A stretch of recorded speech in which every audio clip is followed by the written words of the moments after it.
Jules y Jim. Fue un sábado de tarde, en plena siesta, cuando sonó la primera llamada.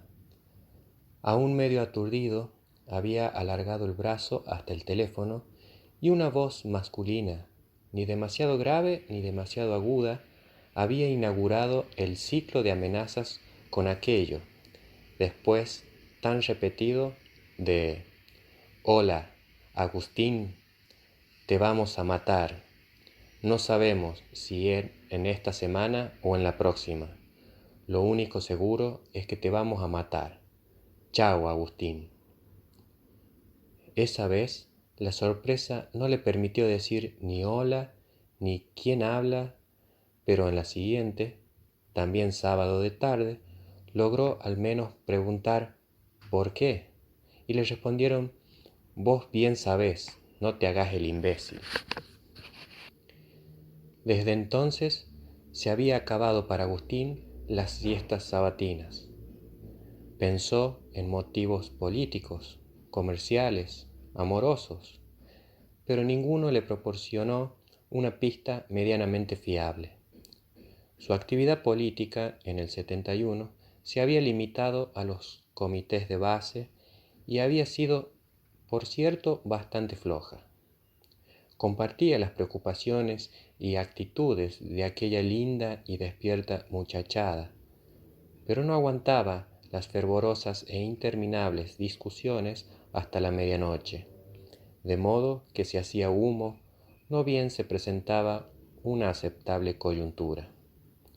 Es cierto que había aportado su cuota, ayudado en lo que podía, pero nunca se consideró un auténtico militante. Después del golpe, sencillamente se borró. Por otra parte, su vida comercial no provocaba envidia ni animadversiones. Había pocos empleados en la modesta ferretería que heredara del viejo y nunca había tenido conflictos con su personal. Dos de los empleados vivían también en Pocitos y más de una vez se habían encontrado en las reuniones del comité barrial. Solo que ellos se quedaban siempre hasta el final de las discusiones, y el día siguiente, en el trabajo, él no se animaba a preguntarles a qué conclusión habían llegado, sencillamente porque nunca le había gustado que la política se introdujera en la ferretería. En el rubro mujeres, su soltería, que en el filo de los 40 se iba volviendo inexpugnable, no le impedía una relación casi estable con una antigua amiga de su hermana, la que ahora vivía en Maldonado, casada con un dentista, cuya atractiva madurez había reencontrado hacía casi 5 años durante un viaje a Buenos Aires. A partir de esa buena y agradable vinculación con Marta, había renunciado a los inestables y a menudo riesgosos mariposeos de años atrás. De manera que tampoco ese sector privado podía ser caldo de cultivo para resentimientos o chantajes. En el ámbito familiar no había problemas. Toda su parentela, no muy abundante, estaba repartida en ciudades y pueblos del interior. Los tíos en Paysandú, la madre en Sarandí del Yi, las 2 hermanas y una sobrina en Maldonado. Raras veces bajaban a la capital, y él, por su parte, casi sin darse cuenta, había ido espaciando las visitas. Al principio no tomó en serio la nueva situación. Se dijo que ya no eran los duros tiempos del 72 o el 73, cuando estas anomalías podían tener causas y pretextos muy diversos y hasta verosímiles.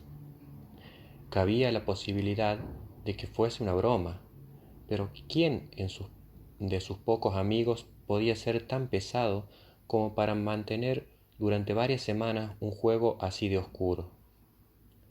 Un chantaje tal vez, pero ¿qué enemigo podía ser tan sádico como para molestarlo de esa manera impúdica y siniestra? Y además, ¿quién podía ignorar que la ferretería daba para vivir y nada más?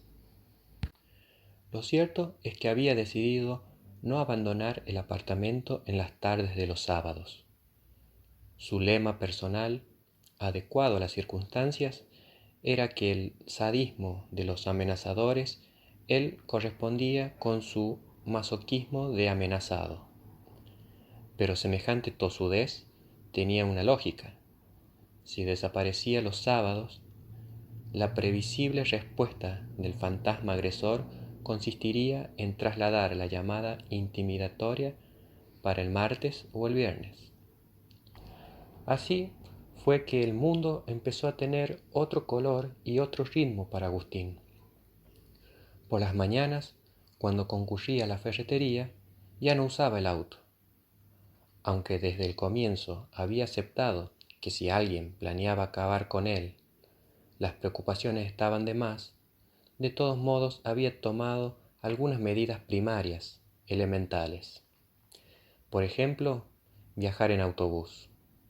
Caminaba 1,5 cuadras y tomaba el 121, que rara vez venía repleto, o sea que viajaba cómodo. Le acompañaban, sin embargo, suficientes pasajeros como para que el supuesto enemigo lo pensara 2 veces antes de emprenderla a tiros. Pero, ¿por qué precisamente a tiros? Alguien podría terminar con él, por ejemplo, en un ascensor, digamos el de su edificio, entre el segundo y el tercer piso, o quizá viceversa. Y como eso tampoco era descartable, empezó a usar el ascensor solo cuando lo compartía con otros habitantes del inmueble. ¿Y si el autor de las llamadas fuera precisamente un habitante del inmueble? Durante una semana bajó los 8 pisos por la escalera, pero no le fue difícil admitir que, en ciertas horas de poco movimiento, una agresión entre piso y piso podía no ser algo descabellado, de modo que volvió a usar el ascensor. Carmen, la mujer que 3 veces por semana venía a cocinar y a hacer la limpieza, estaba con él desde el 70 y era de absoluta confianza. Pero así todo le hizo discretas preguntas acerca de su ex marido. Hace más de un año que no sé nada de él, don Agustín. O de su hermano. Se fue a Australia.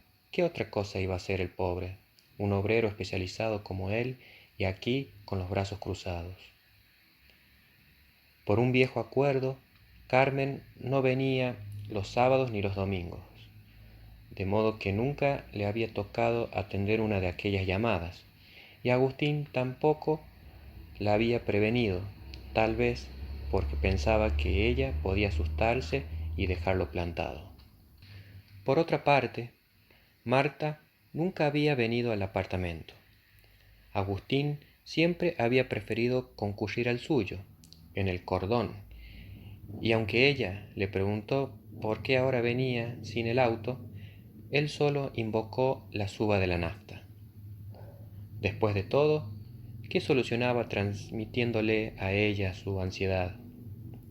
No obstante, en una relación tan regular y sin rupturas como la de la casi pareja que ellos constituían, cada cuerpo aprende a reconocer los desajustes y tensiones del otro, aunque no medien gestos ni palabras, y eso fue precisamente lo que detectó el lindo cuerpo de Marta.